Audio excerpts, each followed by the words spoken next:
Good morning दोस्तों। तो फिर से स्वागत है आप सबका हमारे अपनी यूट्यूब चैनल एग्जाम करने में। तो दोस्तों अब सिर्फ एग्जाम का 2 दिन बच गया है, सिर्फ और सिर्फ 2 दिन बचा हुआ है। तो अब आप लोग अगर रिवीजन करना स्टार्ट नहीं किए हो तो रिवीजन करना स्टार्ट कर दो आप लोग, क्योंकि एग्जाम का महज 2 दिन बचा हुआ है। आपका पता है कि जो फिजिक्स का एग्जाम है वो आप लोग का 1 फरवरी से स्टार्ट है और 1 फरवरी को ख़त्म भी हो जाएगा। तो आप लोग को अगर आप लोग ने रिवीजन नहीं किया है तो आप लोग से बस यही कहूँगा कि रिवीजन करना स्टार्ट कर दीजिए, ठीक है। और इसीलिए के लिए ये जो वीडियो आ रही है, जो वीडियोज आप लोग को मिलेंगे अभी, ये जो फिजिक्स का 5-7 वीडियो में डाल दूंगा। 5-7 वीडियो अगर पढ़ करके जाते हो तो 70 to 80% मार्क्स आपके लिए सिक्योर हो जाएंगे। 80 नहीं तो 70% मार्क्स एकदम डेफिनेटली है जो कि आप लोगों के लिए सिक्योर हो जाएंगे। आप 2 मिनट वीडियो देख लेना, आप 2-4 क्वेश्चन देख लेना, उसके बाद इससे आप इसे खुद डिसाइड करना कि आप लोगों को कैसा लगा। ये वीडियो हो सकता है कि आप जो वीडियो देख रहे हो ये शायद 5 नंबर हो, ठीक है। ये जो आप देख रहे हो, जो मतलब कि हम जो टोटल वीडियो डालेंगे फिजिक्स का, टोटल वीडियो जो फिजिक्स का डालेंगे वो हम 7 वीडियो डाल सकते हैं, जिसमें से आप शायद ये पहला नंबर का वीडियो देख रहे हो, या फिर ये आपका ये दूसरा हो सकता है, या तीसरा हो सकता है, चौथा हो सकता है, या 5 हो सकता है, 6 या 7, कोई भी वीडियो ये हो सकता है, ठीक है। जिसमें कि सारे के सारे वीडियो में आप लोग को अलग अलग क्वेश्चन मिलेंगे। लेकिन हाँ, 1 तारीख तक आप लोगों को पूरा वीडियो देख जाना है, ताकि आप लोग का ऐसे जितना भी तैयारी अगर नहीं हुआ है, रिवीजन नहीं हुआ है, तो आप लोग का ऐसे रिवीजन हो जाए, ठीक है। काफ़ी ज़्यादा इंपॉर्टेंट क्वेश्चन ऐसे इसमें इंक्लूड किए हुए हैं, तो आप लोग इसे ध्यान दीजिएगा। देख सकते हैं 1 फरवरी के लिए है टोटल नंबर ऑफ सेट कितना है, 5 से 7 है। यानी कि ये शायद आप लोग देख रहे हो तो ये शायद सेट नंबर 1 होगा या सेट नंबर 2 होगा। कोई भी वीडियो आप लोग ऐसे उठा करके देख लेना, आपको 1 तारीख तक ऐसे 5 से 7 वीडियो हमारे चैनल पर मिल जाएगा। तो आप लोग ऐसे उसको जरूर देख लीजिएगा, ताकि ऐसे आप लोग का एग्जाम अच्छा जाए, तो आप लोग का ऐसे बेनिफिट होगा। तो इसलिए जो भी बच्चे अगर ऐसे वो रिविज़न नहीं कर रहे हैं तो रिविज़न करना स्टार्ट कर दीजिए। और कुछ भी एक्स्ट्रा मत पढ़िए, कुछ भी एक्स्ट्रा कहीं से भी मत पढ़िए, सिर्फ रिविज़न कीजिए। जितना पढ़ा आप लोग ने बहुत हो गया, अब बस रिवीजन पर ऐसे ध्यान दीजिए। जो भी पढ़े उसको रिवीजन कर लीजिए। बायोलॉजी और केमिस्ट्री के भी ऐसे, बायोलॉजी केमिस्ट्री और मैथ्स के भी जल्द से जल्द जिस दिन एग्जाम होगा उसके 1 दिन पहले ऐसे वीडियो डाल दिया जाएगा। 5 से 7 वीडियो ऐसे आ जाएगा, ताकि आप लोग का ऐसे डाउट क्लियर हो जाए, आप लोग ऐसे दिक्कत खत्म हो जाए, ठीक है। तो ध्यान देंगे आप लोग पूरे के पूरे। और मैं बता दे रहा हूँ सेम टू सेम, अगर मान लो ये 5-7 आप लोग जो वीडियो देखोगे फिजिक्स में, तो उसमें सारे के सारे मैं यही बोलूँगा बार बार, जो भी मैं बोल रहा हूँ इस वीडियो में वही आप लोग को ऐसे रिपीटेड रहेगा। तो आप लोग इसे पूरा का पूरा ऐसे देख लीजिएगा। क्वेश्चन सारा का सारा डिफरेंट रहेगा, हर तरह से क्वेश्चन इंक्लूड कर दिया गया है। किसी वीडियो में आप लोग को 40 क्वेश्चन मिलेगा, किसी में आप लोग को ऐसे 50 क्वेश्चन मिलेगा, किसी में 60 क्वेश्चन मिलेगा, किसी में 100 क्वेश्चन मिलेगा। लेकिन आप लोग का एग्जाम के लिए काफ़ी ज़्यादा बेनिफिट और काफ़ी ज़्यादा इंपॉर्टेंट क्वेश्चन में से वो एक होगा। उन सारे वीडियो में से आप लोग का देख लेना, हर एक क्वेश्चन में से आप लोग अगर नहीं आता है तो फिर उसके बाद आप लोग अगर कहना। तो इसलिए से चलिए वीडियो को ऐसे आप लोग देखिए, आराम से देखिएगा, पूरा का पूरा वीडियो को वॉच कीजिएगा, ताकि आप लोग को ऐसे याद हो जाए। मिलते हैं वीडियो में। आप लोग से बस यही गुजारिश है कि वीडियो को पूरा देखिएगा, और अगर पसंद आए तो लाइक कीजिएगा, अपने दोस्तों के साथ शेयर कीजिएगा, और अगर चैनल पर नए हो तो सब्सक्राइब कर देना। 1 फरवरी के लिए हम लोग ऐसे तैयारी कर लेते हैं। Let's start. तो चलिए सबसे पहला क्वेश्चन देखते हैं। 64 समरूप बूंदें जिनमें से प्रत्येक की धारिता 5 माइक्रोफराड है, ठीक है। ये क्या है, माइक्रोफराड, मिलकर एक बड़ा बूंद बनाते हैं, बड़े बूंद की धारिता होगी। देखिए बिहार बोर्ड में ये क्वेश्चन जब भी पूछा गया सेम इसी तरह पूछा गया, ना कोई फॉर्मूला ना कोई, इसका आंसर भी सेम उसी तरह सेम। तो इसका दोस्तों राइट आंसर है बी, 20 माइक्रोफराड, ठीक है। तो जब भी आपको ये क्वेश्चन पूछ दे कि 64 समरूप बूंदें जिनमें से प्रत्येक की धारिता 5 माइक्रोफराड है, तो मिलकर एक बड़ा बूंद बनाते हैं, बड़े बूंद की धारिता होगी 20 माइक्रोफराड। विद्युत वाहक बल की विमा है, आपको पूछ रहा है विद्युत वाहक बल की डायमेंशन क्या है। तो दोस्तों क्या है इसका आंसर, जल्द से कमेंट करेंगे। तो दोस्तों इसका right answer option D, ml2t-3a-1, ml2t-3a-1 इसका राइट आंसर होगा। विद्युत वाहक बल की विमा है। अब नेक्स्ट क्वेश्चन देखते हैं, क्वेश्चन नंबर 3। 2 समान धारिता C वाले संधारित्र को समानांतर क्रम में जोड़ने पर उसकी समतुल्य धारिता होती है। यहां पर आपको कह रहा है कि 2 समान धारिता है, जिसका C आपको यहां पर दिया हुआ, 2 समान धारिता C दिया हुआ है, वाले संधारित्र को समांतर क्रम में जोड़ने पर उसकी समतुल्य धारिता होगी। तो उसकी समतुल्य धारिता क्या होगी, 2 समान धारिता वाले। तो दोस्तों इसका राइट आंसर है ऑप्शन ए 2C। तो जब भी आपका 2 समान धारिता होगा, या 3 समान धारिता होगा, या 4 समान धारिता होगा, तो दोस्तों यहाँ पर आपका 4C 3C इसी तरह का ऑप्शन होगा। तो इसका right answer option A 2C। अब नेक्स्ट क्वेश्चन देखते हैं, क्वेश्चन नंबर 4। विद्युत हीटर में जिस तत्व का व्यवहार किया जाता है वह है, आपको कह रहा है कि विद्युत हीटर में जिस तत्व का यानी कि जिस मटेरियल का उपयोग किया जाता है वो कौन चीज का बना हुआ था, टंगस्टन का, निक्रोम का, या फिर प्लेटिनम का। दोस्तों आप लोग कमेंट करेंगे, काफी इंपोर्टेंट क्वेश्चन है। तो दोस्तों इसका right answer option D, nichrome का, ठीक है। निक्रोम का जो है विद्युत हीटर में तत्व का प्रयोग किया जाता है। अब नेक्स्ट क्वेश्चन देखते हैं, क्वेश्चन नंबर 5। शोषित विद्युत ऊर्जा होता होता है? आपको कह रहा है कि शोषित विद्युत ऊर्जा क्या होता है, विभवांतर के व्युत्क्रमानुपाती होता है या फिर विभवांतर के समानुपाती होता है? तो दोस्तों 5 का आपका राइट आंसर है ऑप्शन सी, विभवांतर के वर्ग के समानुपाती होता है। तो शोषित जो ऊर्जा है, शोषित विद्युत ऊर्जा, वो विभवांतर के वर्ग के समानुपाती होता है, डायरेक्टली प्रोपोर्शनल होता है। अब नेक्स्ट क्वेश्चन देखते हैं दोस्तों, क्वेश्चन नंबर 6। वेटसन जो ब्रिज है से मापा जाता है, तो वेटसन ब्रिज से क्या मापा जाता है? काफी इंपॉर्टेंट क्वेश्चन है और ये क्वेश्चन पूछता भी है और इजी भी है। तो दोस्तों इसका राइट आंसर है सी, उच्चतम तथा निम्न प्रतिरोध। मैं पहले भी आपको करा चुका हूं, तो इसका राइट आंसर क्या होगा? ऑप्शन सी, उच्चतम तथा निम्न प्रतिरोध। तो वेटसन ब्रिज से क्या मापा जाता है? हाई रेसिस्टेंस और लो रेसिस्टेंस। अब नेक्स्ट क्वेश्चन देखते हैं, क्वेश्चन नंबर 7। एक लौह चुंबकीय पदार्थ की चुंबकशीलता है। आपको यहाँ पर कह रहा है कि एक लौह चुंबकीय पदार्थ की जो चुंबकशीलता है, जिसको हम लोग म्यू से डिनोट करते हैं, वो 1 से बड़ा होता है या फिर 1 से बराबर होता है, छोटा होता है, क्या होता है? तो दोस्तों इसका right answer option A, mu is greater than 1, always greater than 1। तो एक लौह चुंबकीय पदार्थ की चुंबकशीलता जो है हमेशा 1 से ज़्यादा होती है, चुंबकशीलता हमेशा 1 से उसका ज़्यादा होती है। अब नेक्स्ट क्वेश्चन देखिए, क्वेश्चन नंबर 8। ध्रुव प्रबलता का ऐसा ही मात्रक है। आपको कह रहा है कि ध्रुव प्रबलता का ऐसा ही मात्रक क्या है? तो दोस्तों इसका right answer option C, M, यानी कि एम्पियर मीटर आपका राइट आंसर होगा। नेक्स्ट क्वेश्चन देखिए, क्वेश्चन नंबर 9। एलसीआर परिपथ में महत्तम धारा के लिए, तो दोस्तों यहाँ पर आपको पूछ रहा है कि एलसीआर परिपथ में महत्तम धारा के लिए ओमेगा का मान क्या होगा, यानी कि सिंपली आपको यहाँ पर लॉ पूछ रहा है एलसीआर परिपथ का महत्तम धारा के लिए। तो दोस्तों इसका right answer option B, omega square, इसको क्या कहते हैं? Omega square. तो omega square is equal to 1/LC या फिर 1/LC। तो क्या होगा? राइट आंसर आपका ऑप्शन बी होगा। नेक्स्ट क्वेश्चन देखते हैं, क्वेश्चन नंबर 10। यांत्रिक ऊर्जा को विद्युत ऊर्जा में बदलने वाला यंत्र कहलाता है। तो यांत्रिक ऊर्जा को विद्युत ऊर्जा में जब बदलते हैं, जो बदलता है इस यंत्र को क्या कहते हैं? तो दोस्तों इसका right answer option B, dynamo. ठीक है, काफी इजी क्वेश्चन है और ये क्वेश्चन बिहार बोर्ड में पूछता है। तो यांत्रिक ऊर्जा को जब हम लोग विद्युत ऊर्जा में बदलते हैं तो उसको क्या कहते हैं? उस यंत्र को डायनामा। अब नेक्स्ट क्वेश्चन देखते हैं, क्वेश्चन नंबर 11। नमन कोण का मान उत्तरी ध्रुव से विषुवत रेखा की ओर जाने पर क्या होता है? स्थिर रहता है, बढ़ता है या फिर घटता है? तो नमन कोण का जो मान है, जब वो उत्तरी ध्रुव से विषुवत रेखा की ओर जाता है तो उस समय क्या होता है? तो दोस्तों इसका राइट आंसर है आपका ऑप्शन सी, घटता है। तो नमन कोण का मान जो है घटता है। कब घटता है? जब उत्तरी ध्रुव से विषुवत रेखा की ओर जाता है। अब नेक्स्ट क्वेश्चन देखते हैं, क्वेश्चन नंबर 12। इनमें से कौन विद्युत क्षेत्र में विक्षेपित होता है? आपको कह रहा है कि इनमें से कौन इलेक्ट्रिक फील्ड में, यानी कि विद्युत क्षेत्र में कौन विक्षेपित होता है? गामा किरणें, एक्स किरणें, पराबैंगनी किरणें या फिर कैथोड किरणें? तो दोस्तों इसका राइट आंसर आपका ऑप्शन डी, कैथोड किरणें। तो विद्युत क्षेत्र में विक्षेपित होता है कैथोड किरणें। नेक्स्ट क्वेश्चन देखते हैं, क्वेश्चन नंबर 13। एलसीआर परिपथ में विद्युत अनुनाद होने की आवश्यकता शर्त है। तो आपको यहाँ पर पूछ रहा है कि एलसीआर परिपथ में विद्युत अनुनाद होने की आवश्यकता शर्त क्या है? क्या है उसका लॉ? दोस्तों इसका राइट आंसर आपका ऑप्शन है, omega L is equal to 1/ओमेगा सी। दोस्तों यहाँ पर आपको इस तरह से भी दे सकता है, ओमेगा इज इक्वल टू 1/ओमेगा-LC, क्योंकि हम लोग जानते हैं एल को अगर इधर लेके आएंगे तो यहाँ पर डिवाइड हो जाएगा। ठीक है, यहाँ पर एल जो है इससे मल्टीप्लाई हो जाएगा, तो यहाँ पर हो जाएगा ओमेगा इज इक्वल टू 1/ओमेगा-LC। या फिर कभी कभी क्या होता है, omega square is equal to 1/LC। क्या हो जाएगा? क्योंकि ये ओमेगा यहाँ पर जाके मल्टीप्लाई हो जाएगा, ठीक है, और ये एल यहाँ पर आ जाएगा, तो हो जाएगा आपका omega square is equal to 1/LC। तो कभी कभी इस तरह से भी आपका ऑप्शन दे देता है। तो अनुनाद होने की आवश्यकता शर्त है आपका ऑप्शन ए। नेक्स्ट क्वेश्चन देखिए, क्वेश्चन नंबर 14। एक प्रतिरोधक के आर पार प्रत्यावर्ती धारा का वोल्टेज मापा जा सकता है, किसके द्वारा? एक प्रतिरोधक के आर पार प्रत्यावर्ती धारा का वोल्टेज मापा जा सकता है, किसके द्वारा? तो दोस्तों इसका राइट आंसर आपका ऑप्शन डी, एक चल चुंबक गैल्वेनोमीटर के द्वारा। तो एक प्रतिरोध के आर पार प्रत्यावर्ती धारा का वोल्टेज मापा जा सकता है एक चल चुंबक गैल्वेनोमीटर के द्वारा। अब नेक्स्ट क्वेश्चन देखते हैं, क्वेश्चन नंबर 15। बीटा किरणें विक्षेपित होती है किस में, कौन क्षेत्र में? तो बीटा किरणें विक्षेपित कौन क्षेत्र में होती है? गुरुत्वाकर्षण क्षेत्र में, केवल चुंबकीय क्षेत्र में? तो दोस्तों 15 का आपका राइट आंसर ऑप्शन डी, चुंबकीय तथा विद्युतीय क्षेत्र में। तो चुंबकीय क्षेत्र में भी होता है और विद्युतीय क्षेत्र में। इसमें से अगर जहाँ पे दोनों हो तो आपका दोनों ऑप्शन होगा, या फिर अगर एक हो तो एक भी। अगर ये मान लेते हैं यहाँ पर विद्युत क्षेत्र नहीं होता, सिर्फ चुंबकीय होता, तो दोस्तों आपका ऑप्शन भी राइट आंसर होता। तो बीटा किरणें विक्षेपित होती है चुंबकीय तथा विद्युतीय क्षेत्र में, यानी कि दोनों क्षेत्र में। अब नेक्स्ट क्वेश्चन देखते हैं, क्वेश्चन नंबर 16। यदि कांच वायु का क्रांतिक कोण थीटा हो तो वायु के सापेक्ष कांच का अपवर्तनांक होगा। यह क्वेश्चन मैं पहले भी करा चुका, काफी इजी क्वेश्चन है और इंपॉर्टेंट क्वेश्चन है। ये क्वेश्चन लगभग बार पूछता है। तो दोस्तों इसका राइट आंसर आपका ऑप्शन बी, कोसेक थीटा। यहाँ पर अगर आपका फाई होता तो यहाँ पर क्या होगा? Cosec phi. ठीक है, आप लोग को कंफ्यूज नहीं होना। यहाँ पर देखिए, यदि कांच वायु का क्रांतिक कोण थीटा हो, यहाँ पर आपका क्रांतिक कोण दिया हुआ कांच वायु का। अब पूछ रहा है कि वायु के सापेक्ष कांच का अपवर्तनांक होगा, तो अब आप सिंपली आपको वायु के सापेक्ष कांच का अपवर्तनांक पूछ रहा है, तो दोस्तों इसका राइट आंसर होगा ऑप्शन बी, कोसेक थीटा। अब नेक्स्ट क्वेश्चन देखिए, क्वेश्चन नंबर 17।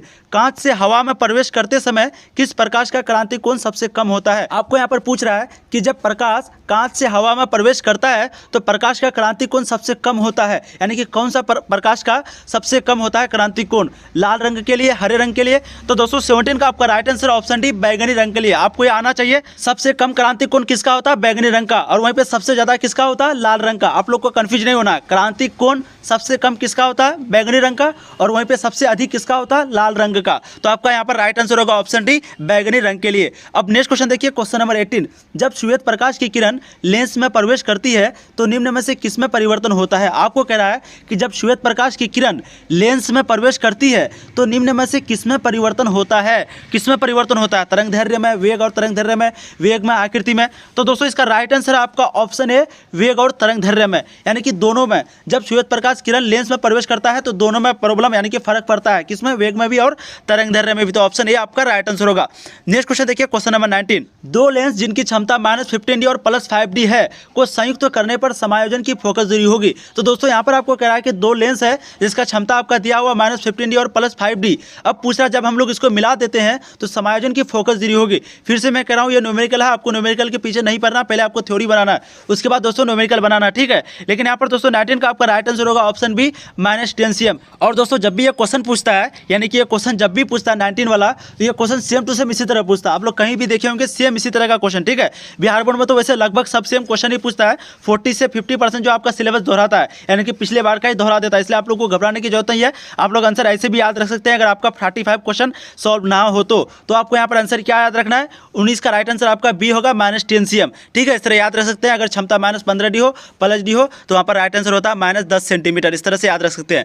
अब नेक्स्ट क्वेश्चन देखिए, क्वेश्चन नंबर 20, प्रकाश की एक किरण कांच जिसका अपवर्तनांक दिया हुआ μ√3 के गोलीय सतह पर 60 डिग्री के कोण पर आपतित होती है, इस सतह पर परावर्तित और अपवर्तित होने वाली किरणों के बीच का कोण होगा। आपको कह रहा है कि प्रकाश की एक किरण जिसका यहाँ पर अपवर्तनांक दिया हुआ है, गोलीय सतह पर 60 डिग्री के कोण पर आपतित होता है। तो गोलीय सतह पर जो है प्रकाश का एक किरण आपतित होता है 60 डिग्री कोण पर, और उसका अपवर्तनांक यानी कि म्यू दिया हुआ है, इस सतह पर परावर्तित और अपवर्तित होने वाले किरणों के बीच का कोण होगा। तो जब उस पर 60 डिग्री पर पड़ा तो जब वो अपवर्तित होगा यानी कि वापस जाएगा उसी माध्यम में, तो उस समय के कोण यानी कि दोनों के बीच का कोण यानी कि परावर्तित और अपवर्तित के बीच का कोण कितना डिग्री का होगा। तो दोस्तों इसका राइट आंसर आपका ऑप्शन डी 90 डिग्री। तो 90 डिग्री का इसका राइट आंसर क्या होगा, ऑप्शन डी 90 डिग्री। इस तरह से आप याद रख सकते हैं, ठीक है। अब नेक्स्ट क्वेश्चन देखिए, क्वेश्चन नंबर 21, सामान्य समायोजन में खगोलीय दूरदर्शक की नली की लंबाई होगी। तो आपको यहाँ पर कह रहा है कि खगोलीय दूरदर्शक मतलब टेलीस्कोप की नली की लंबाई कितनी होगी सामान्य समायोजन में। तो दोस्तों 21 का आपका right answer option D FO + FE। FO मतलब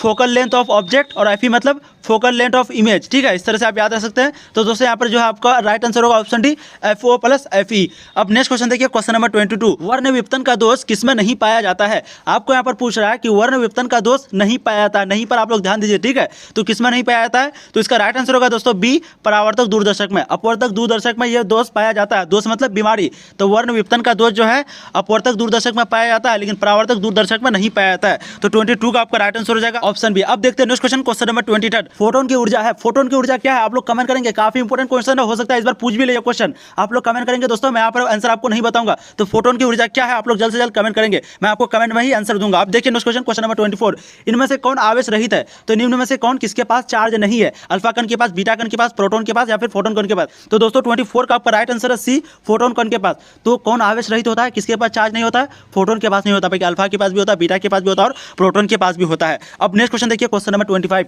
नाभिकीय अभिक्रिया में संरक्षित रहता है। आपको कह रहा है कि नाभिकीय अभिक्रिया जो होती है उस समय संरक्षित क्या रहता है, आवेश यानी कि चार्ज रहता है, केवल संवेग रहता है, या फिर केवल ऊर्जा रहता है, एनर्जी रहता है, या फिर दोस्तों ये सभी। तो दोस्तों 25 का आपका राइट आंसर होगा ऑप्शन डी ये सभी, संवेग भी रहता है, आवेश भी रहता है, ऊर्जा भी रहता है। तो नाभिकीय अभिक्रिया में संरक्षित रहता है, ये सभी ऑप्शन आपका राइट आंसर होगा। नेक्स्ट क्वेश्चन देखिए, क्वेश्चन नंबर 26, निम्नलिखित में से कौन सा कण अस्थायी है। आपको पूछ रहा है कि निम्न में से कौन सा कण अस्थायी है। अस्थायी मतलब एक जगह रुकी हुई नहीं है, कौन सा कण, आप लोग जवाब देंगे। तो दोस्तों 26 का राइट आंसर होगा ऑप्शन ए न्यूट्रॉन। न्यूट्रॉन जो है वो अस्थायी होती है, क्या, ठीक है। न्यूट्रॉन आपका राइट आंसर है कि ये जो है अस्थायी होती है। अब नेक्स्ट क्वेश्चन देखिए, क्वेश्चन नंबर 27, नाभिक के अंदर दो प्रोटोनों के बीच कार्यकारी बल है। आपको यहाँ पर कह रहा है दो प्रोटोन के बीच कौन सा बल लगता है नाभिक के अंदर, यही आपको पूछ रहा है। तो दोस्तों 27 का राइट आंसर ऑप्शन सी, यानी कि केवल विद्युतीय भी और नाभिकीय भी, तो दोनों फोर्स लगता है, वहाँ पर दोनों बल लगता है, विद्युतीय बल भी और और नाभिकीय बल भी, तो ऑप्शन सी आपका राइट आंसर होगा। अब देखते हैं नेक्स्ट क्वेश्चन, क्वेश्चन नंबर 28। जितने समय में किसी रेडियो एक्टिव पदार्थ की राशि अपने प्रारंभिक परिमाण के आधी हो जाती है उसे कहते हैं।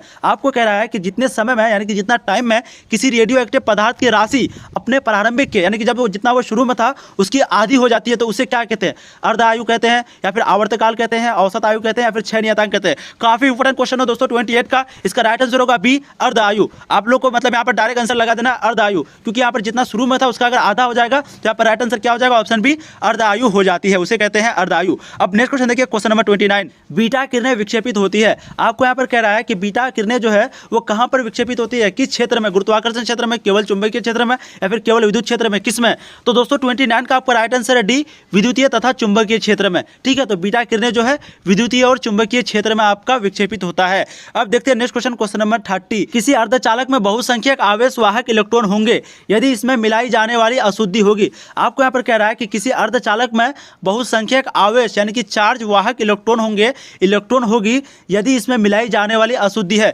जब हम लोग उसमें कौन सा अशुद्धि मिलाएंगे तभी आपका अर्धचालक जो है वो बहुसंख्यक आवेश वाहक हो यानी कि चार्ज का सबसे अधिक प्रवाह हो। आपको यही पूछ रहा है। तो दोस्तों 30 का आपका राइट आंसर ऑप्शन डी, पंच संयोजी। क्या है? पंच संयोजी आपका राइट आंसर होगा, पंच संयोजी। अब देखते हैं next question, question number 31। N प्रकार के अर्धचालक में मुख्य धारावाहक होते हैं। आपको यहाँ पर पूछ रहा है कि एन प्रकार के जो अर्धचालक है उसमें मुख्य धारावाहक होते हैं। कौन होते हैं? विवर होते हैं, अल्फा कण होते हैं, यानी कि किसके द्वारा धारा विद्युत आपका प्रवाह होता है, करंट आपका प्रवाह होता है। तो दोस्तों इसका right answer option D, electron. तो इलेक्ट्रॉन जो है एन प्रकार के अर्धचालक में मुख्य धारावाहक होते हैं, धारावाहक होते हैं। अब नेक्स्ट क्वेश्चन देखिए, क्वेश्चन नंबर 32। हीरा का अपवर्तनांक करीब होता है। आपको पूछ रहा है, काफी इंपोर्टेंट क्वेश्चन दोस्तों, सेम टू सेम इसी तरह क्वेश्चन बहुत बार बिहार बोर्ड में पूछा है, आप लोग नोट कीजिए। तो यहाँ पर पूछ रहा है कि हीरा का अपवर्तनांक करीब होता है। हीरा का कितना अपवर्तनांक होता है? दोस्तों इसका राइट आंसर ऑप्शन सी, 2.42। दोस्तों अगर अभी तक आप लोगों ने चैनल को सब्सक्राइब नहीं किया तो चैनल को सब्सक्राइब कीजिए। आपका एग्जाम जब तक खत्म नहीं होगी तब तक आपको यहाँ पर तैयारी कराई जाएगी और सबसे पहले आपको आंसर की भी यहीं पे मिलेगा। आपका एग्जाम का 1 फरवरी से आपका एग्जाम शुरू है और सबसे पहले आंसर की आपको इसी चैनल पे मिलेगा, इसलिए आप लोग चैनल को सब्सक्राइब कर लीजिए। अब देखते हैं next question, question number 33। LED जब उत्क्रम अभिनति होता है तब क्या होता है? उसमें से प्रकाश उत्सर्जित होता है, उसमें से प्रकाश उत्सर्जित नहीं होता है। क्या होता है एलईडी जब उत्क्रम अभिनति होता है? तो दोस्तों 33 का आपका राइट आंसर ऑप्शन है, उसमें से प्रकाश उत्सर्जित होता है। तो एलईडी जब उत्क्रम अभिनति होता है तो उस समय क्या होता है? प्रकाश उत्सर्जित होता है। अब नेक्स्ट क्वेश्चन देखिए, क्वेश्चन नंबर 34। आकाश तरंग का संचार आधारित है। आपको यहाँ पर पूछ रहा है कि आकाश तरंग का जो संचार है वो किसके द्वारा होती है? आयन मंडल द्वारा परावर्तन पर या फिर आयन मंडल द्वारा अवशोषण पर, संचरण पर। तो आकाश तरंग का संचार किस पर आधारित है? तो दोस्तों 34 का आपका राइट आंसर है ऑप्शन ए, आयन मंडल द्वारा परावर्तन पर। आयन मंडल द्वारा परावर्तन पर, आप लोग को परावर्तन याद रखना है। तो आकाश तरंग का संचार आधारित है आयन मंडल द्वारा परावर्तन पर। अब नेक्स्ट क्वेश्चन देखते हैं, क्वेश्चन नंबर 35। उपग्रह संचार में विद्युत चुंबकीय तरंग का कौन सा भाग प्रयुक्त होता है? आपको कह रहा है कि उपग्रह संचार में विद्युत चुंबकीय तरंग का कौन सा भाग प्रयुक्त होता है? कौन सा भाग प्रयुक्त होता है? तो दोस्तों 35 का राइट आंसर ऑप्शन डी, सूक्ष्म तरंग। क्या राइट आंसर होगा आपका? ऑप्शन डी, सूक्ष्म तरंग। अब नेक्स्ट क्वेश्चन देखते हैं, क्वेश्चन नंबर 36। आवेशित गोलीय चालक के अंदर विद्युत क्षेत्र होता है। आपको यहाँ पर पूछ रहा है कि कोई चार्ज से भरा हुआ गोला है उसके अंदर विद्युत क्षेत्र कितना होगा। ठीक है, यही आपको पूछ रहा है। तो दोस्तों इसका right answer option B, sigma by epsilon nought. क्या है? Sigma by epsilon nought. अब नेक्स्ट क्वेश्चन देखते हैं, क्वेश्चन नंबर 37। किसी भूयोजित चालक को विद्युत रोधित आवेशित चालक के निकट ले जाने पर बाद वाले चालक की विद्युत धारिता का मान घटता है, बढ़ता है, अपरिवर्तित होता है। आपको यहाँ पर कह रहा है कि जब हम लोग यानी कि किसी भूयोजित चालक को जब हम लोग विद्युत रोधित आवेशित चालक के निकट यानी कि उसके पास लेके जाते हैं तब बाद वाले चालक की जो विद्युत धारिता होती है उस समय क्या होता है? क्या होता है उस समय दोस्तों? तो 37 का राइट आंसर ऑप्शन बी, बढ़ता है। तो विद्युत धारिता का मान जो है बढ़ता है, चालक की विद्युत धारिता का मान बढ़ता है। अब नेक्स्ट क्वेश्चन देखिए, क्वेश्चन नंबर 38 जो कि काफी इंपॉर्टेंट है। नाभिक का घनत्व लगभग होता है। काफी इंपॉर्टेंट क्वेश्चन, बिहार बोर्ड में यह सब क्वेश्चन पूछता है। आपको पूछ रहा है कि नाभिक का जो घनत्व होता है वो कितना होता है, यही आपको पूछ रहा है। तो दोस्तों इसका right answer option C, 2.29 × 10⁻70 kilogram per metre cube. 1 kilogram per metre cube कभी कभी ऐसे भी होता है। ठीक है, किलोग्राम पर मीटर क्यूब,